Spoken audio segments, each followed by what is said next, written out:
প্রথম ইনিংসে ব্যাট করে Royal Challengers Bengaluru Kolkata Knight রাইডার্সকে ছুড়ে দিয়েছিল ১৮৩ রানের লক্ষ্য এবং সেই লক্ষ্য তাড়া করতে নেমে কলকাতা নাইট রাইডার্সের opener Sunil Narine Royal Challengers বেঙ্গালুরুর বোলারদের ওপর করেছেন রীতিমতো ছেলে খেলা।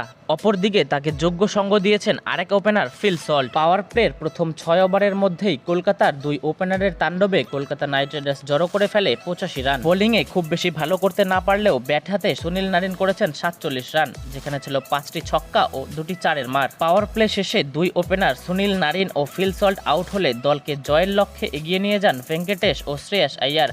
ভেঙ্কটেশ খেলেন ৫০ রানের অনবদ্য ইনিংস, কিন্তু শেষ পর্যন্ত খেলে দলকে জিতিয়েই মাঠ ছেড়েছেন কলকাতা অধিনায়ক শ্রেয়াস আইয়ার। শেষ দিকে রিঙ্কু সিংকে সাথে নিয়ে তার ৩৯ রানের ইনিংসে মাত্র ১৬ ওভার ৫ বলেই জয়ের লক্ষ্যে পৌঁছে যায় কলকাতা নাইট রাইডার্স। উল্লেখ্য যে এদিন কলকাতা নাইট রাইডার্সের বিপক্ষে প্রথম ইনিংসে ব্যাট করে রয়্যাল চ্যালেঞ্জার্স বেঙ্গালুরু নির্ধারিত ২০ ওভারে সংগ্রহ করে ১৮২ রান। বেঙ্গালুরুর হয়ে ব্যাটিংয়ে সর্বোচ্চ ৫৯ বলে ৮২ রানের ইনিংস খেলেছিলেন বিরাট কোহলি, কিন্তু ব্যাটিংয়ে তার এমন অসাধারণ ইনিংসের পরেও রয়্যাল চ্যালেঞ্জার্স বেঙ্গালুরুর বোলারদের ছন্ন ছাড়া বোলিংয়ে শেষ পর্যন্ত ম্যাচটা জেতা হলো না টিম আরসিবির। ২০১৬ সালের পর থেকে কলকাতা নাইট রাইডার্সের বিপক্ষে নিজেদের ঘরের মাঠে একটি ম্যাচও জিততে পারেনি রয়্যাল চ্যালেঞ্জার্স বেঙ্গালুরুর, এবং এই ম্যাচ হারের ফলে সেই ধারা অব্যাহত থাকলো আরও একবার। অপরদিকে আইপিএলের প্রথম দুটো ম্যাচে দুটোতেই জিতে দুর্দান্ত শুরু করলো কলকাতা নাইট রাইডার্স।